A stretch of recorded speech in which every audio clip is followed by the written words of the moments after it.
Perfect. So, hi, welcome everyone. Huge thanks for turning up, and a huge thanks to Jeff who made this possible. Just like it would be about 10 years ago, it would be something really unheard of. Just to think that I will be sitting here in Auckland and presenting to Alaska. That's something really crazy, and I love this type of thing. So today I want to talk to you about the new challenge that we face today, continuous deployment, and how we can not only survive but thrive in it. So does any one of you recognize this photo? Falcon 9. Yes, that's the test one that failed. So it's an awesome proof of a challenging human mind that is able to read the stars once it's set in it. But how? Welcome to the mind shift. So a few words about me. I've been working in software testing for more than 15 years, starting from a complete newbie. I'm an ex-uni teacher and growing into a QA test manager, test lead, covering a variety of domains from medical software and accounting to power data management. And I'm also a keen trainer, as I love sharing my knowledge with others and learning from them. However, enough of me, let's start understanding what continuous deployment. So when I was preparing for the speech, I was looking for something that could illustrate the very idea of the continuous deployment in a very straightforward and vivid manner. And I found just the perfect one, thanks to staff.co.nz, that's New Zealand news agency. And just this video, I'll just try to turn off the sound because we don't need it. So this video displays a stunning exhibition at the Whangarei town basin. It's called the Whangarei Ball Clock About Time. It is a quite complex machine. Each ball represents 15 seconds. And once 4 have collected, one drops to the minutes section and the other 3 return to the bottom of the track. Seconds combine to minutes, minutes into hours. But the most amazing part that it requires absolutely no human interference. Everything is completely automated.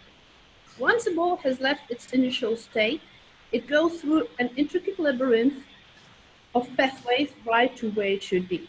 The team of 7 volunteers, with a mix of engineering and design background, needed 8 years to plan and build this one. What a perfect illustration of continuous deployment process. Once a piece of code is committed, it goes through the pipeline through various tests and stages, and when all of them give a green light, it finally lands in production. Only human action was to commit a particular piece of code. And yes, building a pipeline requires a solid amount of time, effort, and knowledge. Now, let's take a look at what we're dealing with. What?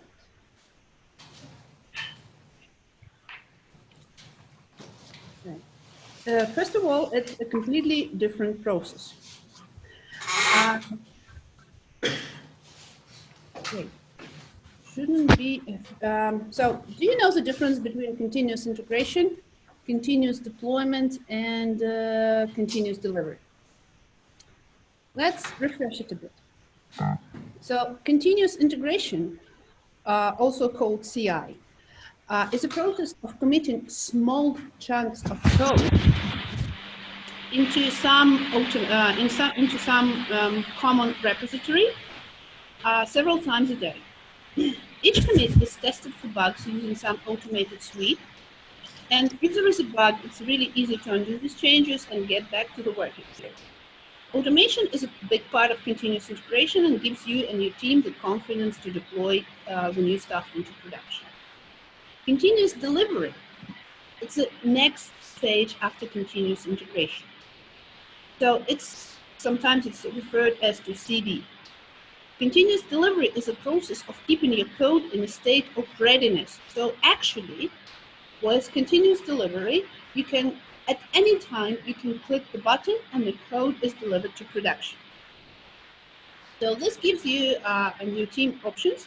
You can release a new feature right away, or you can wait until the other features are ready and release into production. But the key is you still press the button to release the code in production. And continuous deployment is a complete game changer. Because with it automates the deployment process. So once you push the commit button, in our case it's merge to master, there is absolutely nothing, well, except for tests, to stop your code from going into production. So continuous deployment removes a manual step from the build and deploy process. So just the very important thing that I want you to remember, in continuous deployment, once you clicked commit to master or merge to master, there is nothing stopping you from deploying it to production. And this is very different to the old process where developers could go without merging their code anywhere for weeks or even months. So with the old way, the deployment of the code was a big event. With continuous deployment, it's very quick. So the main feature is short deployment time. Depending on the pipeline, the code may be in production in 30 minutes, 2 hours, depends. It depends on what tests you have and what your pipeline is. In our case, on the project that I'm working in just like we're trying to reduce the amount of time to say 15 minutes. Another thing is that to be successful in continuous deployment, the change that you deploy should be very, very small because you no longer have the luxury of deploying big chunks of the product. The next important thing is that while rollbacks are kind of possible, but not always, sometimes you have no opportunity to roll back to the previous version because for example, it was a database migration and you have a farm, a cloud-based farm where you have stuff running, databases running in clusters and stuff, and it's way easier to deploy a fix rather than roll back. But in our case, sometimes we can roll back our features, and we even automated this using Slack and a special bot. So from that, you can say that we roll back kind of often, right? But it's better not to do this. Another important thing that allows you to deploy into production confidently is a feature switch or feature flag. Have any one of you heard of what it is? Hello? Okay. So I still suppose you hear me. So the feature switch or the feature flag is some feature that allows only certain people to have access to the code. So the code is deployed in the production, but no one can access it if the value is false. And you can turn it on for particular group of users, say testers or beta testers for beta users, or your whole local company, so to use your whole team as alpha testers. And also feature switch helps greatly in deploying the feature in production. That's how we do it. Say, okay, we tested the feature behind the feature flag. We think everything is fine, but we kind of tested on our limited production environments. So we decide to put the feature flag at 5%. So 5% of our customers randomly receive this feature. It's enabled for them. And that's how we can quickly react if something goes wrong. We kind of turn the feature flag back off and fix the problem. So if 5% are fine, we increase to 10%. If 10% are fine, we increase then to 25%, 50%, and so on. After the presentation, I will send Jeff a document with some useful links, and I will have there some information on the feature flags as well.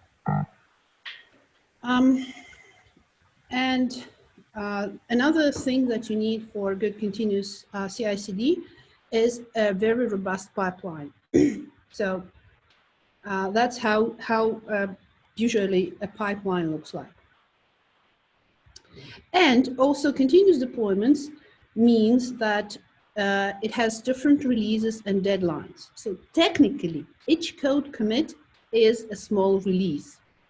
So you can assign an official release date to promote it to your customers, but what does it mean? It means that it will be, the feature flag will be turned off completely for everyone, so turned on completely, sorry, for everyone, and all the users will get access to this feature. And another very important thing that especially you developers need to keep in mind is that continuous deployment has a completely different type of ownership, because nothing protects you from deploying bugs into production except for your pipeline. So when you are pushing this button, commit to production or just merge, it means that you are 100% sure, you should be 100% sure that the code that you are deploying to production will not break anything. Because you need to be 100% aware of the fact that whatever you committing at the moment, it will be in the production in 30 minutes, 2 hours, but it will be in production as soon as your pipeline gives you the green light.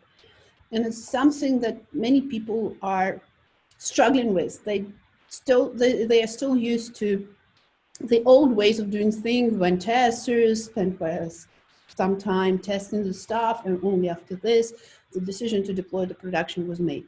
Now the decision is yours and nobody else's. And it also means there is no human interaction.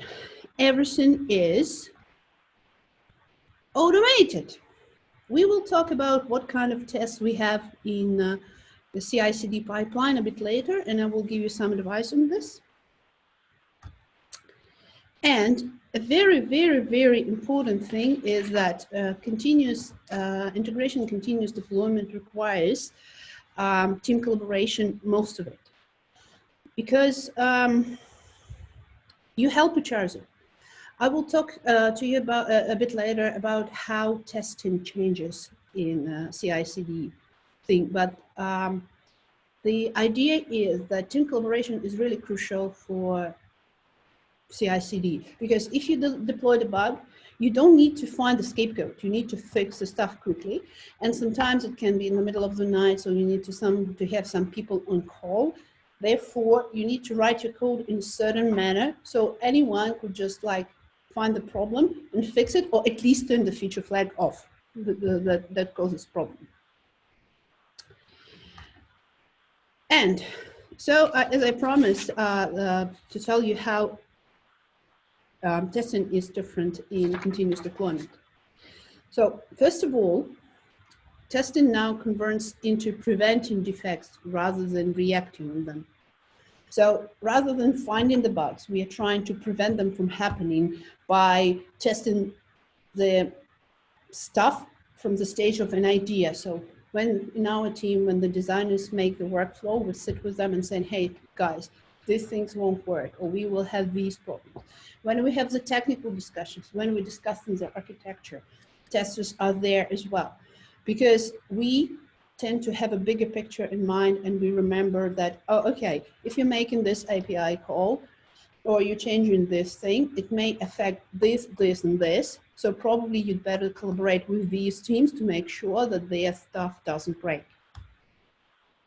Then we shift more towards quality assurance rather than quality control. So we are trying to improve the processes. We are trying to, again, prevent defects from happening rather than detect them at the later stages. And we do more testing on the development environment, because it's absolutely okay for me. So if somebody has released a new bug fix or a new feature, I can download their local branch, build it, and try and test it and play it on my test environment. Or just try to build it on our test environment and see how it works there. And it's absolutely fine. There is nothing bad that you might not have a dedicated test environment, because right now we are struggling with it. And it's absolutely fine. It's not ideal, but You can live with that. And another thing is that with continuous deployment, more testing is done by developers, because quality assurance people, they become a very scarce resource.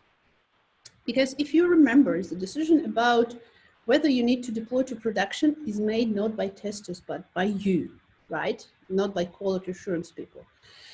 And quality assurance quality assurance specialists are quite expensive, to be honest, and they are they are very developed engineers that can do different tasks that can and their time is very valuable, and usually you have a very limited number of quality assurance people. And you need to, if you want your code to be tested by someone, you need to involve the someone proactively, and you need to test yourself. Also, as I already said, that continuous deployment implies testing in production, actually quite a lot testing in production sometimes. How? With everything that we know about continuous deployment, but most and first about the feature switch. Using the feature switch allows you to test in production. But unfortunately, not everything can be covered by the feature switch. And it's A and B. Feature switch might not be implemented correctly as well. So you need to test how well your feature switch works, how well it turns on and off the feature. And testers also shift the attention. They shift the attention from finding anything to finding the most important bugs first. And a very important thing for everyone, but I think especially for developers, is to overcome your fears. Oh no, code cannot be released in production without anyone testing it, without somebody approving it. No, nobody approves your code being deployed into production. The only final approver is you. So, all this means that old ways no longer work. Why? Well, first of all, time is crucial because we need to deploy fast. We don't have the luxury of waiting for a year to deliver some new feature. Second, the old gateways no longer exist. Again, nobody makes a decision to release into production except for you. So every small change is released directly to production. There is no project manager. There is no business analyst. There is no product owner. There is no QA who serves as a gateway. The only final gateway is you. And people have higher expectations because we need to be better specialists to do all this, to deliver quality code, to deliver it faster. So it means we already spoke that the testers should change. Should the developers change? Absolutely. So now let's see how the developers could change their attitude, how they could shift their mindset to achieve this. So first of all, you need to change the attitude, which means that you need to shift perspective a bit. You need to shift your perspective and see a bit bigger picture. So you need to remember that you need to deploy small chunks that fit into the bigger picture and fit well. Second, again, collaborate and build trust, because I can't just express how important team collaboration and team trust is, because everybody trusts you that you are a professional, and it means that nobody will check upon you if you deliver the right code or if you deliver the shitty code. That's very crucial. Another thing is it's very important to set up your goals and check them from time to time. Are we achieving what we want to achieve? So how we did this in our team. So we run 6-week sprints, and every week we get together and assess if what we have done and if we are delivering what we're supposed to be delivered. are we on track? And if not, why? And what should we do to be back on track? Sometimes we can descope stuff, or sometimes we could just like, okay, we say just, it's too big, let's move it further. So let's split it, or let's just wait until the right time comes if we see that there is some big blocker. So another thing is that you need to be proactive rather than reactive. We need to participate in delivering the best value to the end users quicker and reliably. We need to pick up the tasks that will bring most of the value and deliver them in short iterations, nicely slicing the big chunks in small manageable pieces. And we can do this because we collaborate and we have the trust of our team. And another important thing that we need to embrace, again, the full responsibility for what we do and what we do not do. Most likely, no one will tell you anymore what you should do. You need to choose tasks by yourselves, and these tasks should add up to the team's success. Remember, with great power comes great responsibility. And to do this, we need to T-shape. So I gave you an example of T-shape for a tester, but I can kind of explain what it means to T-shape for a developer. A T-shape for a tester means that our main specialty is testing, but we also look a bit on the side of the business analysis, product ownership, development to understand better what's happening so we can develop better tests. But the very same thing is applicable to developers as well. You can T-shape as well. You can have a broader vision on everything. You can know not only your functionality, but it's very good to know the functionalities that either your functionality depends on or what you depend, if you depend on them. It's good to, for example, to know not only front end, but also at least how the back end functions if you are a front end developer and vice versa.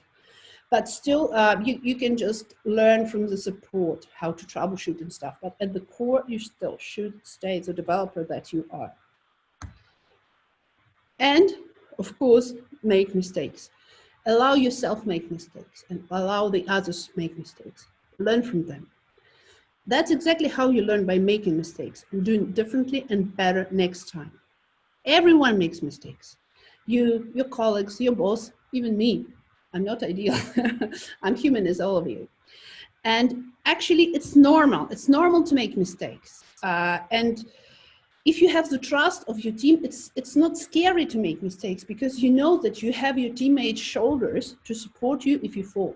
And that's really awesome. Why it's awesome? Because if you are not afraid, you deliver the better results. You are more open, you are more creative, because your mind is not in shackles. Oh, what if I do wrong? And you are not trying to cover your ass. And another thing, we need to improve our effectiveness. Remember, in continuous deployment, the demands to everyone are way higher. So you need to know what to deliver, and you need to make sure that everyone understands what exactly to be delivered, and they should agree that that's the thing we want to deliver. So how many times I saw that different team members have completely different views on the particular thing that should be delivered. So, and it ended up in complete disaster because the requirements said one thing, the developer developed another thing, the tester understood the third thing, but the end user didn't want any of that. And to make sure, so, okay, even if we are on the same ground of what we want to deliver, we need to make sure that we are solving the problem that the end user has, and that the end user can solve this problem using your software. Because, I don't know, it is possible to use, say, Adobe Photoshop for making screenshots on your laptop, but is it worth the effort? You also need to test your own code before it goes before anyone sees the outcome, especially if you have no testers. You don't want to be in a position of shipping an issue for the primary browser that could have been discovered by just simply opening this bloody browser. So how many times? Okay, I worked in companies that were running big projects for corporate users, and corporate users most likely mean Internet Explorer. And just like I was sick and tired of mentioning to the developers, okay, you've developed the feature, just open the bloody Internet Explorer and make sure that it doesn't crash there. As simple as that. So, useful tips on testing your own code. Ask the what ifs. What happens if the user does this? Or what happens if I receive the wrong response from the API that I'm calling? What happens if I send the wrong request? Run all the possible scenarios that you've thought of. And yes, do the manual testing. I will talk about a bit later as well. Think about the end users, please. Because how are they going to use your product? So if your Nana was to use this product, how easy for her would be to figure out what's going on, how she can solve this problem? Stop being a perfectionist. With the current pace, in 1 or 2 years, your code, your technology will be completely obsolete. And please do not overthink. Overthinking means that, okay, I'm writing the code, but what if in 5 years, we will try to mount this code on the International Space Station? Do not do this, please. Because in 5 years' time, everything will be completely different and you just wasted your time.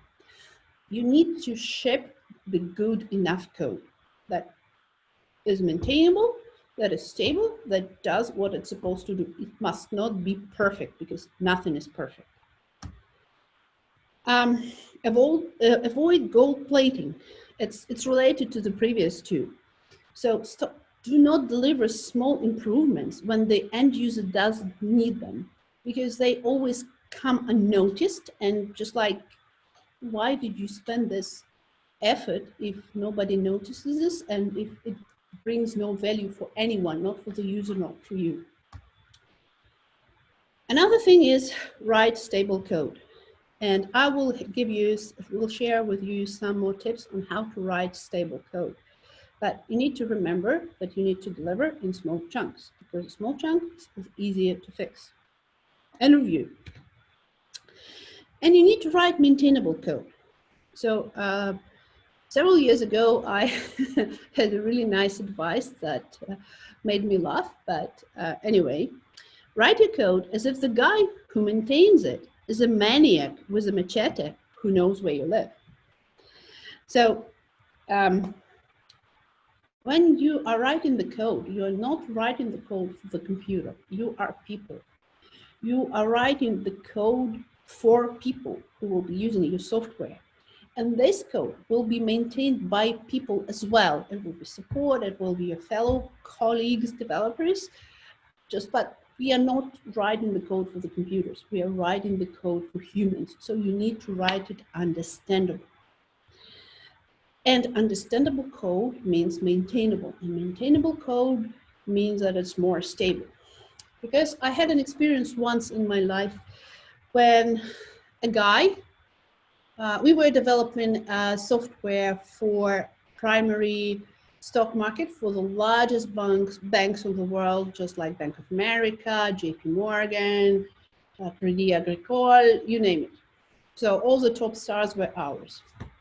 And there was a page that was the heart of the application.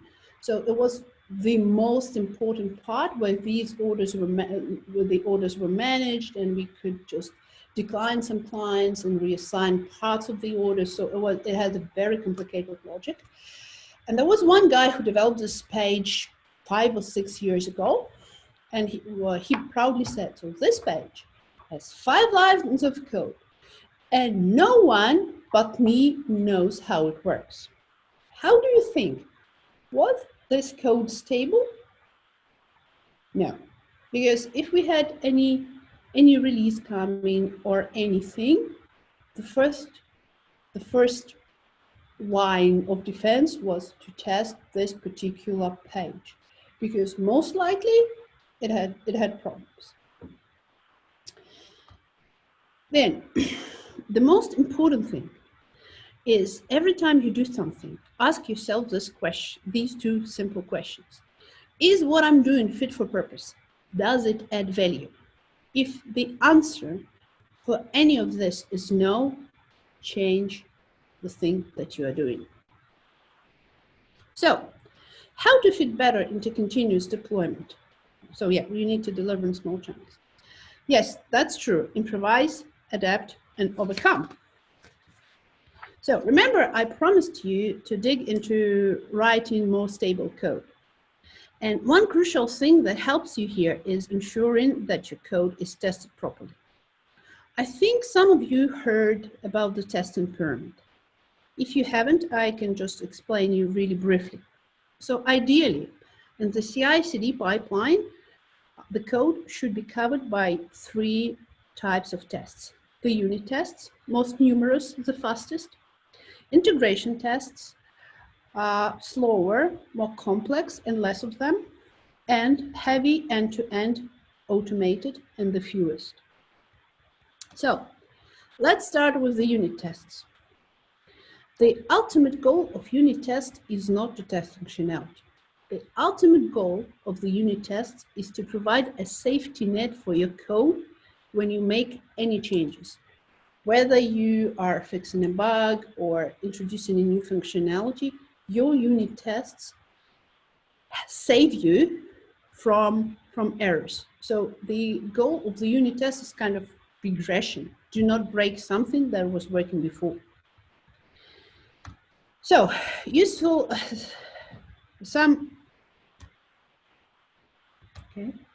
mistakes and pitfalls of unit tests.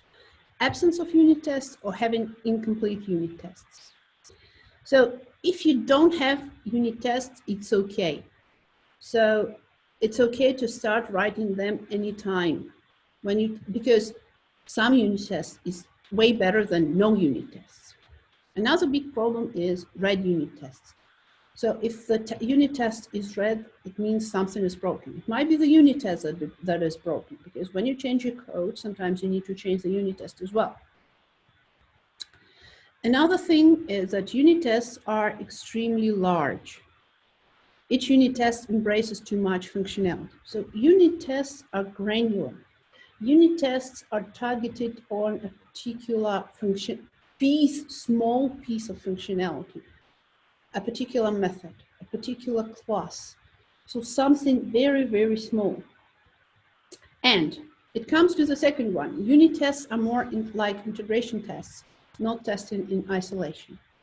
So the thing is that unit tests should be heavily stubbed, ideally completely stubbed, because the unit tests are called unit because they are supposed to test stuff in isolation without relying on anything.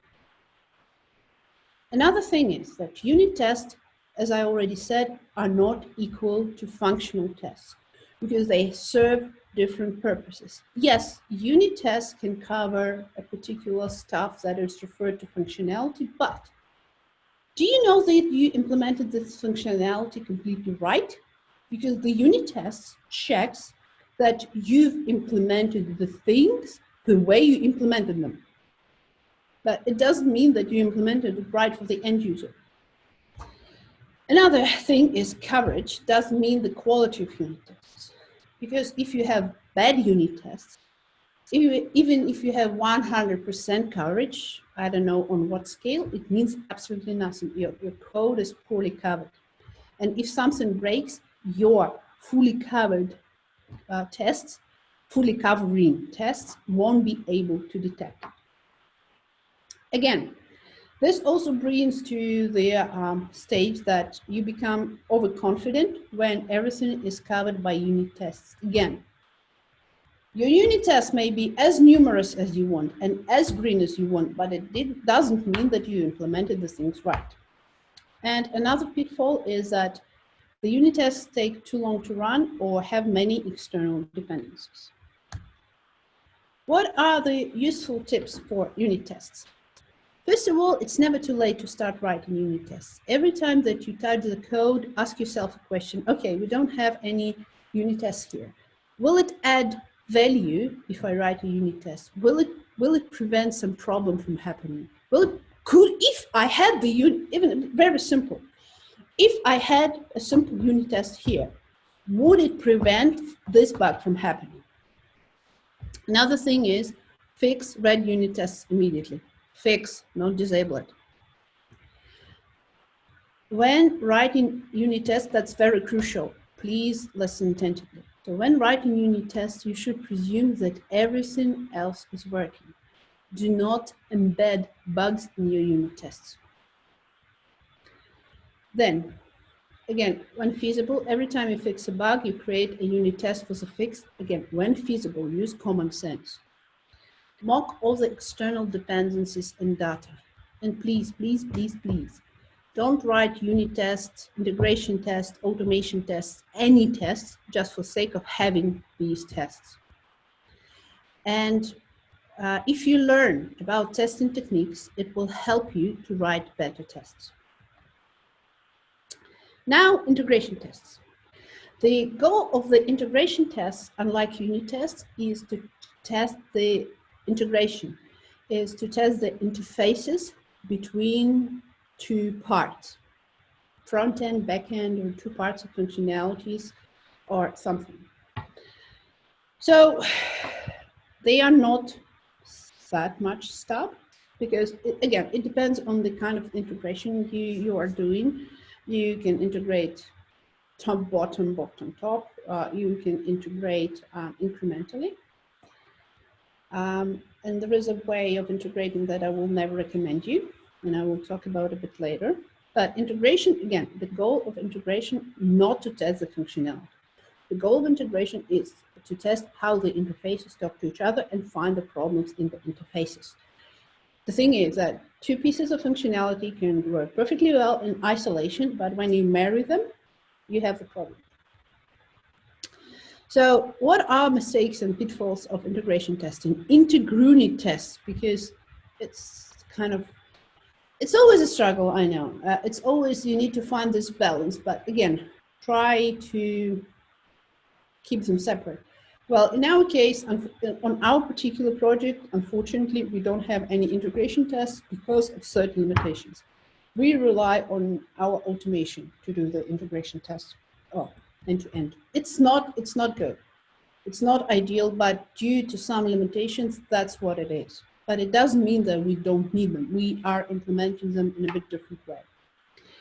And the worst thing that can happen with your integration is the big bang. So big bang means when you are integrating everything in one go. And it just ends up usually in a disaster. When you are integrating bit by bit, so okay, you integrated A and B, it worked fine, but when you integrated C, everything just fell apart. It means that there is something wrong, something bad happened when you integrated C. So you can take a look, you can identify what change caused the problem. But when you're integrating in Big Bang, means that you're putting everything together, it's really hard to track what caused the issue. And I worked on a project where the integration was done in a big bang, and I would say that this project was delayed for a year. So do not do big bang integration. What are the success factors for the integration tests? You need to know the initial state of the system. So your system should be in some certain state. Don't rely on shared resources and data. Always prepare your own data and create a reliable source of data. It's really funny because just today, well, in the morning, we had a huge conversation how to streamline managing the test data for different level of tests, well, company-wide. That was a very interesting discussion. And automation. Test automation is a big topic that I can talk for hours.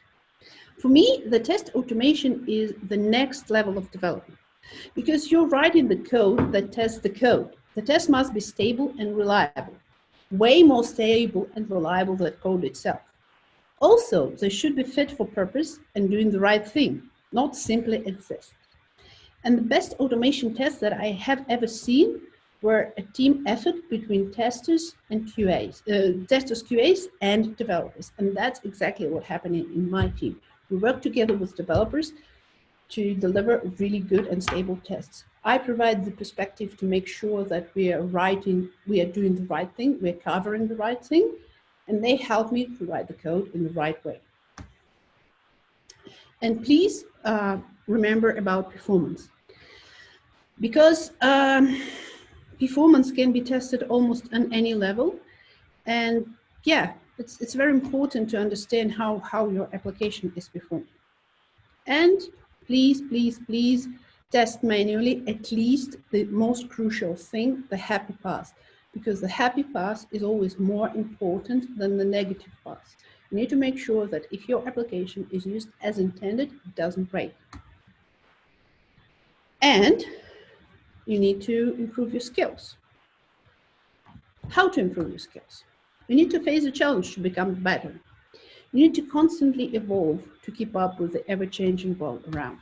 So if your team delivers software as a service, it would be beneficial to understand how it works, how to deal with high availability, to provide the appropriate solution for this high availability. So just for example, if your software is running 24 hours, 7 days a week, 365 days a year, it means that you can't afford the luxury of memory leaks, right?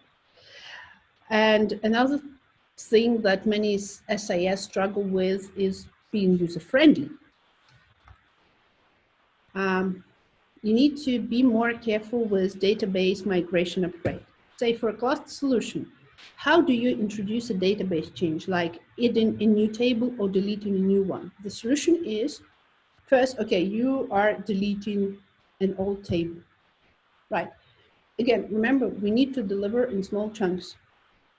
So you need to update the code slowly that can work without this table, without using this table. First of all, you need to make sure that this code is sitting on all the servers that are using the database.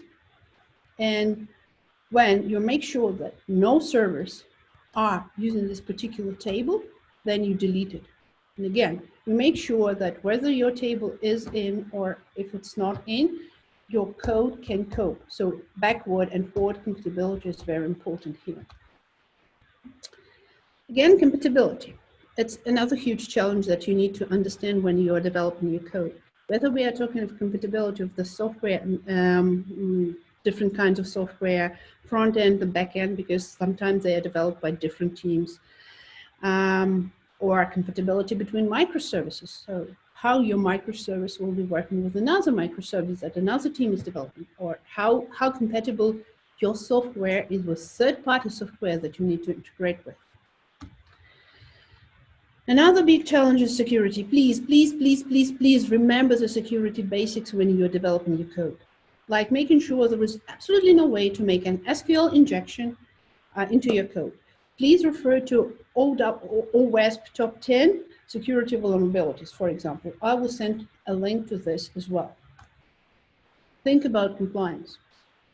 Compliance to different rules and regulations is a particularly challenging topic when we are talking about continuous deployment. You still can be compliant with, say, FDA or ISO 9000 when running CD. That requires additional effort. It requires deep understanding what are the rules and how you can fit into the rules. But if you can't do this, if you can't meet the regulations, you need to know it sooner rather than later. And you need to continuously improve. How? Well, appreciate the bug reports.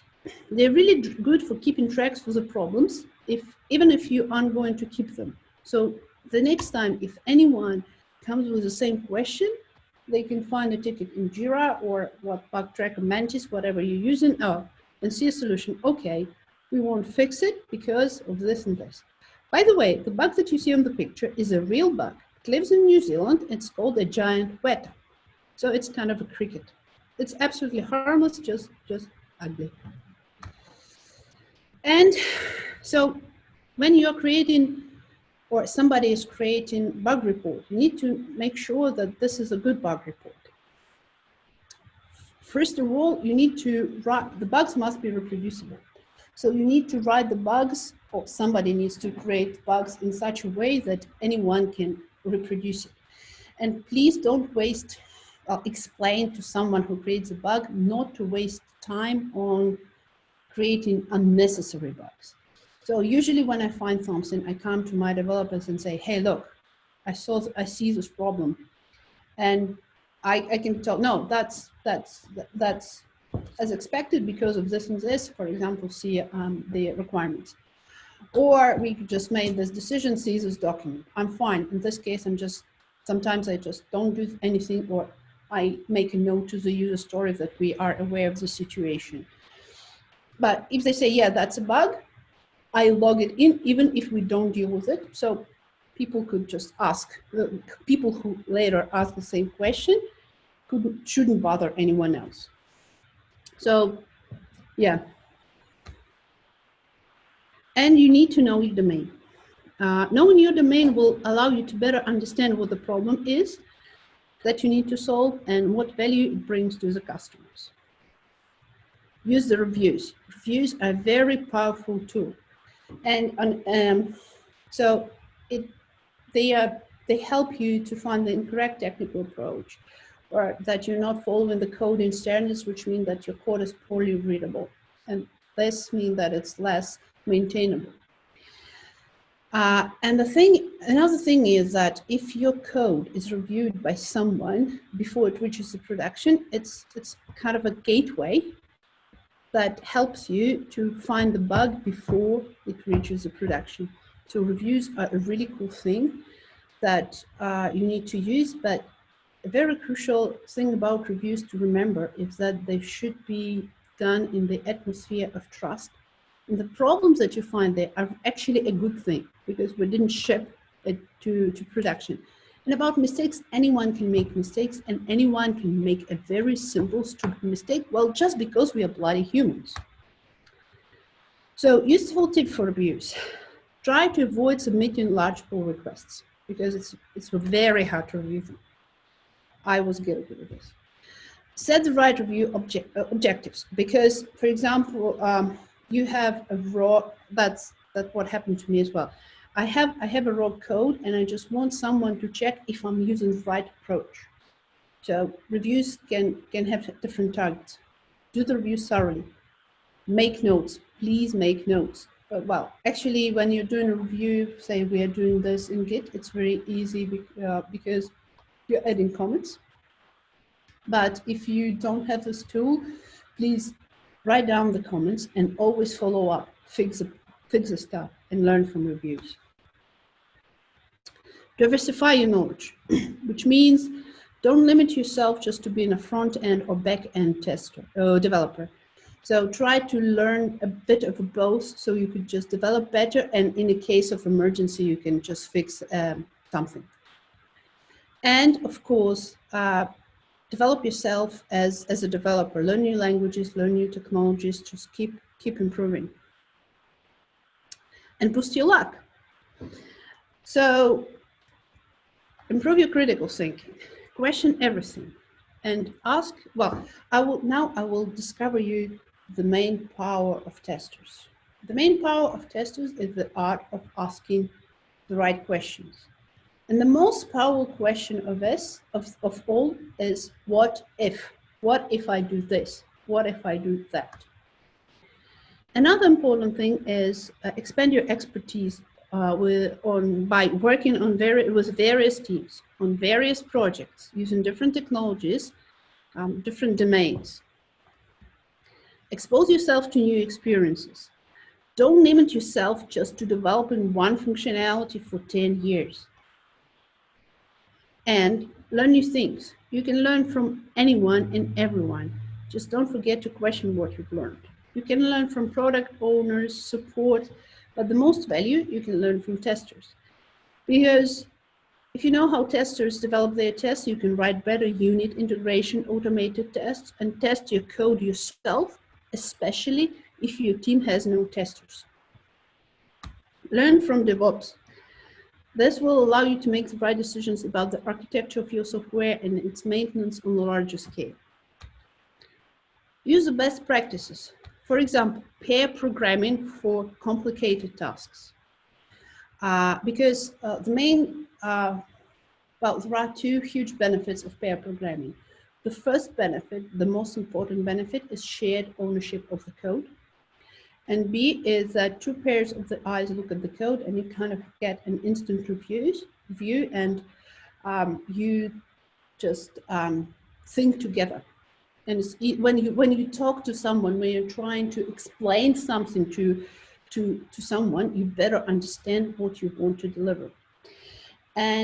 But do not abuse pair programming because it's a very, very, very effort-consuming thing.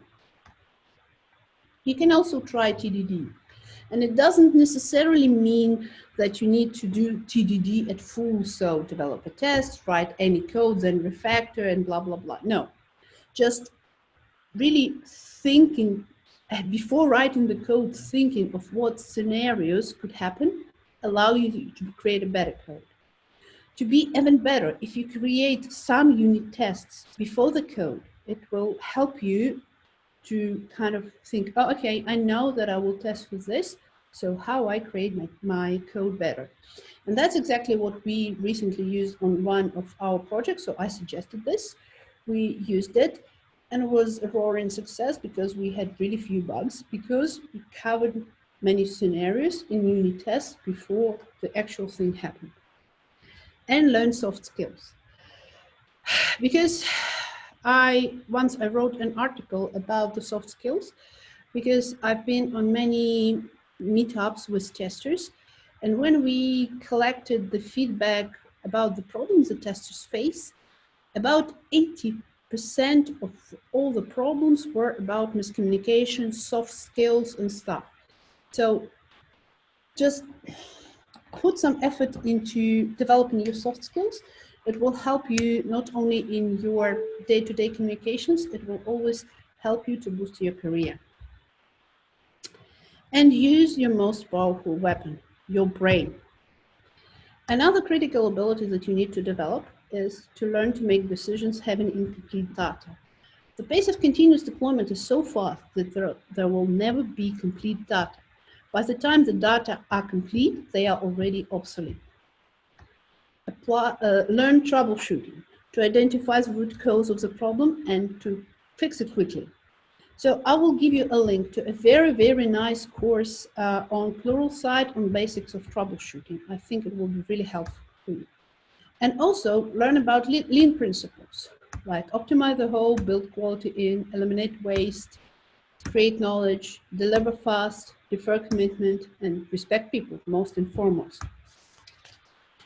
So yeah, now let's recall what we learned so far. First, the old way of testing no longer works.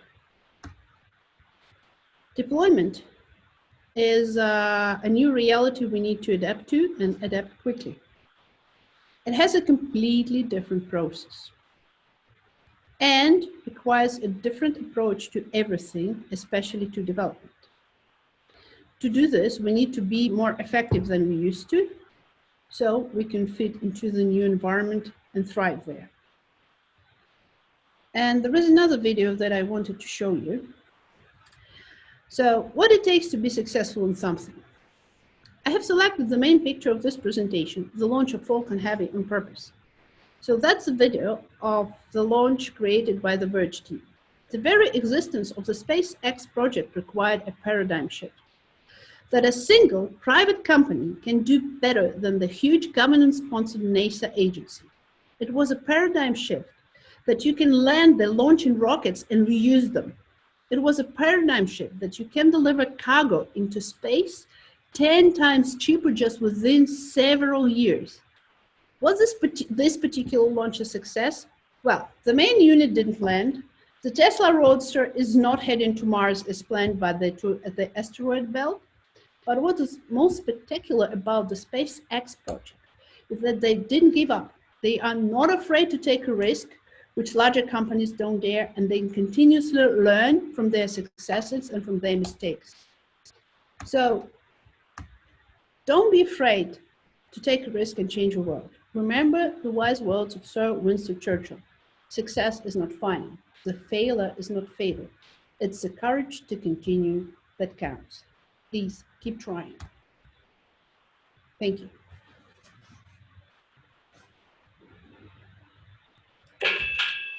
That is all. Thank you. Thank you. Thank you. It's awesome. So just like within the next 5 minutes, I will send, after we finish, I will send Jeff the links that I promised. And if you have any question, anything, just feel free to ask.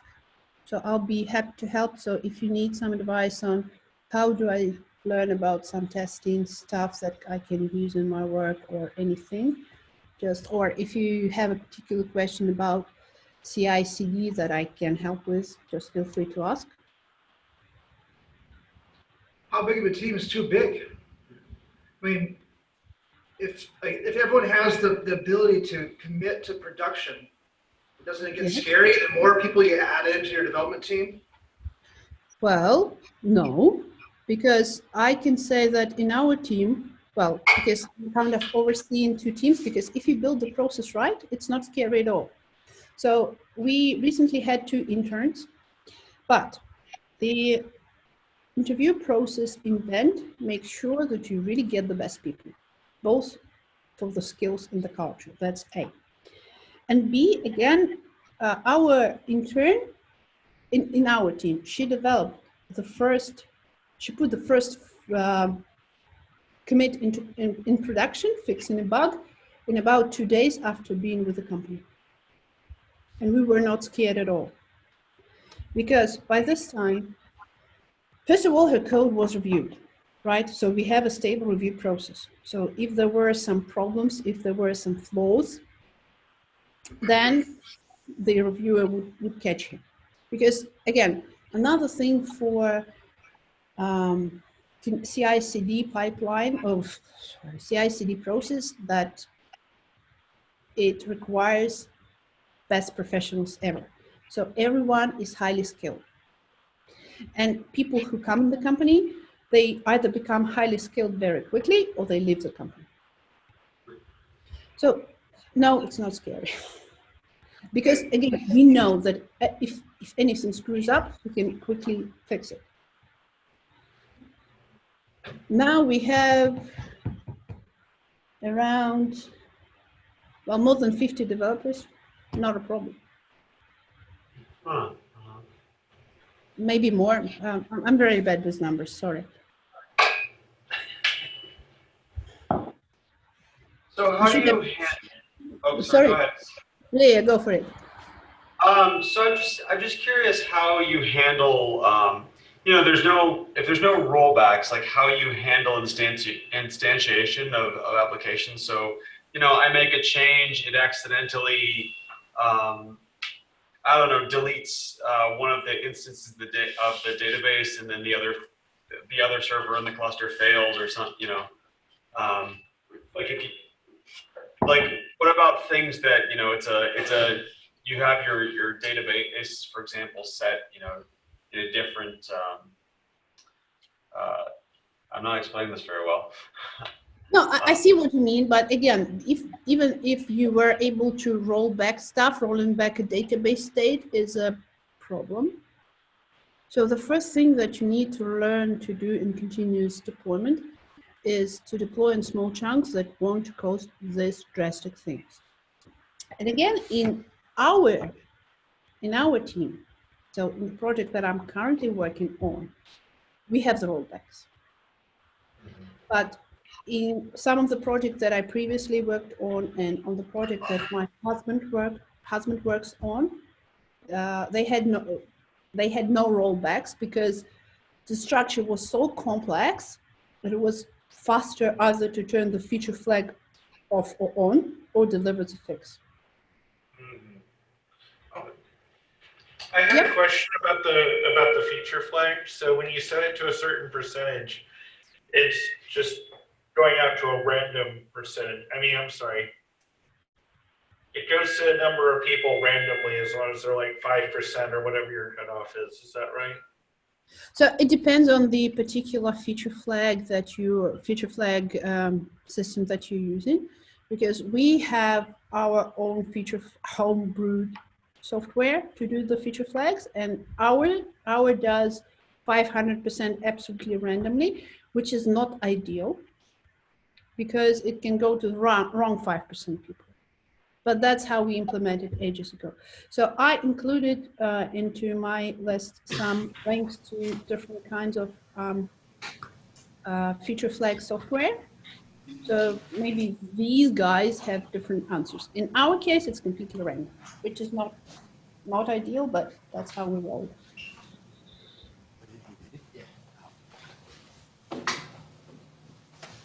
Any more questions? So can you hear me? Yep. No? Okay, cool. So at Vend doing QA, are you more writing like acceptance tests, like writing tests that are running through the suite from like a staging environment? So in our case, we don't have a staging environment, unfortunately. I'm working towards this, but we test either locally or we test in production. So actually it depends on the project. Yeah. Well, yeah. It depends on the project. So right now we are developing a new feature, and what I will be doing, the guys have created the user stories. I participated initially when they were splitting into the big chunks, and now I will work together with the team to create acceptance criteria for the user stories. After that, I will just sit and think how I'm going to test all this stuff. Maybe I will create a decision table. I will just write down some test scenarios, and I will consider whether I need to add some automation to this, or I just continue working on testing some other stuff, or I just should continue testing reworking the automation, because right now I have a task to make our automation tests environment agnostic. So again, it depends on the project. Because when we had a big thing coming, so the big thing was when we completely reworked how our main page was doing the calculations. It means that we put a lot of effort into thinking how we are going to test. We were sitting with developers, we developed a huge decision table. It's one of the approaches to testing, how to develop test cases. I don't say that we implemented and tested every single scenario out of this decision table, but the very idea of developing this decision table helped us to think in the right direction and to make sure that we cover the most crucial areas. Did I answer your question, Jeff? Yeah. So how many QA engineers do you have at Vend? 5 at the moment. And how many core services do you have? Oh, well, many. So actually, the thing is that each team is responsible for several core services. So we have five testers. I cover 2 teams. We have another team another 2 teams that do development, but they have no testers. They code by themselves, and we just consult them if needed. And we also have DevOps and infrastructure teams that they don't have testers. They just do whatever they do by themselves. Oh, we have a data team. But with data team, we collaborate. But again, so we have way few QAs than even than the teams. And that's why, I mean, the QA resource becomes very valuable. So how many, if you're one QA person matched up with multiple teams, how many projects are you actually sort of writing tests and doing QA on? So currently I have on my plate 3 projects, 2 in one team and 1 on another. But the other team is kind of in the early stages of the project, so I don't participate there that much. And it allows me to manage better what I have. So it's okay. I can manage this. So yeah, I'm managing 3 projects at the moment because in our team we run into projects in parallel. Can you talk about the platform or technologies you're using for your CI/CD pipeline, or is it home rolled by your infra team? Well, we are using Docker. We are using Jenkins. So the idea is that we deploy our products in Docker images. So ideally, the Docker image that you have on your test environment, on your dev environment, on your any environment, is pretty much the same what you ship to production. Well, in theory. In reality, it's a bit different, but still, it's pretty close. And sometimes for some tasks, so we used to use Travis before, and we still have Travis for some of the projects historically. We are slowly moving into Jenkins, but it's a trade-off because both Travis and Jenkins have their cons and pros. So yeah. What do you think about configuration as code? It's a good thing. It's a good thing. It's just like I think it's a new trend that will be really helpful because it's just like I think it's another paradigm shift as when treat your servers like cattle, not pets. That was the first paradigm shift, and that's the second one because it's really convenient, right? Because you just like create a script and it creates an environment for you. So it's just like that's awesome. What are the core services written in for Vend? Oh, historically it's PHP.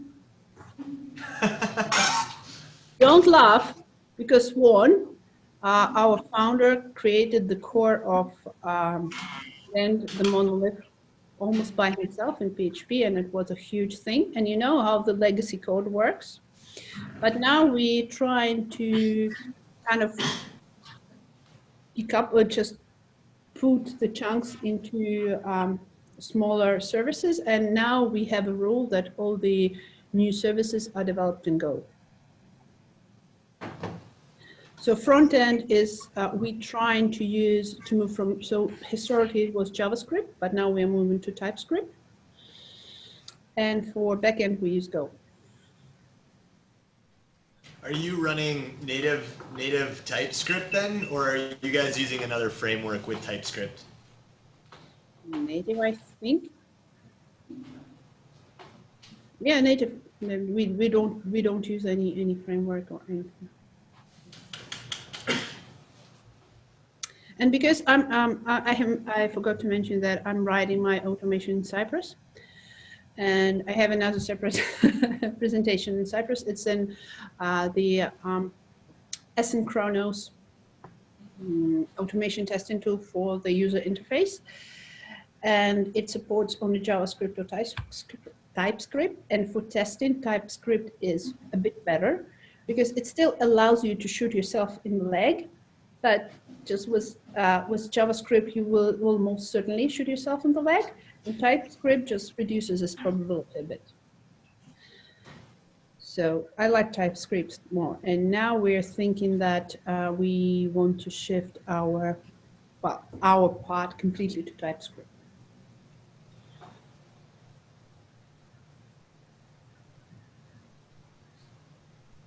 Any last questions? All right, well, thanks for your time, Kat. This has been awesome. Oh, you're welcome, mostly welcome. Thank you for listening to me. Thank you from Joe. Thank you. Bye, thanks a lot.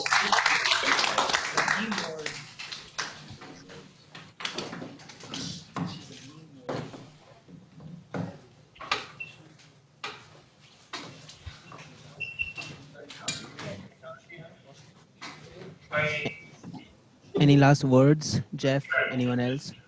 A couple of times. Now it's casual. You can just talk, but no, we're recording it. We're still recording. No, I think we're good on our end. Thanks, Arsh. Awesome.